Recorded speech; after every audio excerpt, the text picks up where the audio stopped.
आज आपण बनवणार आहोत चविष्ट आणि झणझणीत मुशी मासा आमटी।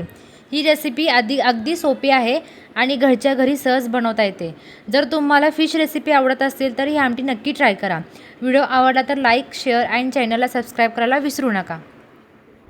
तर चला आता आपल्या रेसिपीला सुरुवात करू। तर हे 4 मी मुशी मासे बाजारातून कट करून आणलेले आहेत आणि त्याबरोबर हा बांगडा आम्हाला फ्री दिलाय त्यांनी। आता तो मुशी मासा मी व्यवस्थित स्वच्छ पाण्याने धुवून घेतले 4-5 वेळा आणि धुवून घेतल्यानंतर मग त्याला मी मीठ आणि हळद लावून घेतली आणि तुम्ही ह्या स्टेजला कोकम जरी लावून घेतला तरी चालेल, पण मी कोकम फोडणीमध्ये वापरलेला आहे। बघा अशा प्रकारे ह्याला मीठ आणि हळद चोळून ठेवावे। त्यानंतर मी मसाला तयार केला आहे। मसाल्यासाठी मी खोबरं आणि कोथिंबीर आणि धने आणि जिरं वापरले। पहिला मी सुके खोबरे तेलात मंद आचेवर भाजून घेतलं। त्यानंतर मी त्यात थोडे धने टाकले, परत ते पण परतून घेतलं आणि नंतर ते सगळे मी लगेच मिक्सरच्या भांड्यामध्ये काढलं। थोडंसं खोबरं भाजल्यानंतर ते मी सारण मिक्सरच्या भांड्यात काढून घेतलं। आता त्यातच मी थोडीशी कोथिंबीर टाकली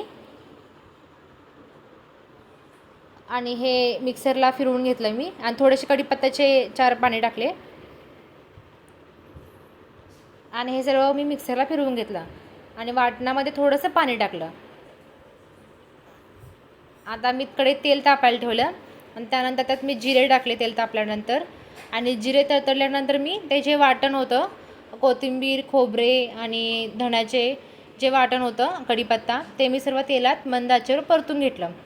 हे सर्व वाटण तेल सुटेपर्यंत व्यवस्थित परतून घ्या। त्यानंतर मी घरगुती मसाला कांदा लसूण घरगुती मसाला टाकला 1 चमचा आणि व्यवस्थित ते परतून घेतलं। बघा अशा प्रकारे तेलात तो मसाला मी व्यवस्थित भाजून घेतला। मसाला तेलात व्यवस्थित भाजला तर कोणतीही भाजी असू दे ती टेस्टी लागते। त्यात थोडंसं मी पाणी टाकलं म्हणजे चटणी वगैरे ती मसाला व्यवस्थित मिक्स होण्यासाठी आणि ह्या स्टेजला मी कोकम ॲड केलं त्यामध्ये थोडंसं।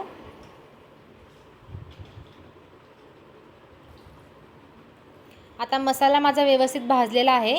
आता सर्व जी ती मुशी मी मॅरिनेट करून ठेवली होती ते सर्व मुशी मी ह्यात टाकली आणि थोडा एक 5 मिनटं मी फक्त ते मसाला मिक्स करून घेतला। त्याला 5 मिनटं मी वाफ काढली आणि त्यानंतर मी तोपर्यंत साईडला एक थोडंसं पाणी ठेवलं गरम करायला ह्यात ओतण्यासाठी। गरम पाणी ओतलं ना मसाल्याला कट चांगला म्हणजे आमटीला कट चांगला येतो। त्यामुळे कधी पण पाणी कोणत्याही भाजीला किंवा कोणतीही करी असू दे ग्रेव्ही असू दे पाणी गरम करून ओतायचं, त्यामुळे कट चांगला येतो। अशा प्रकारे मी पाणी गरम करून ह्यात ओतलं आणि ह्या मसाला शिजायला खूप टाईम लागत नाही। एक 15 मिनटात मी उकळी मारली आणि 15 मिनटात हा मासा शिजून आपला तयार झाला। मुशी हा मासा खायला सगळ्यात चांगला मासा, अगदी मटणासारखा। ह्यात फक्त एकच काटा असतो, त्यामुळे ह्यात थोडेही काटे नसतात, फक्त एकच लांबडा हाडकासारखा काटा असतो, त्यामुळे खायला हा चविष्ट लागतो आणि ह्याला मटणाचा मासाही असा म्हटला जातो। आणि ह्या माशामध्ये काटेच बिलकुल नसतात, त्यामुळे हे मासे तुम्ही लहान मुलांनाही खायला देऊ शकता आणि ते लहान मुलांसाठी खूप चांगले आहेत।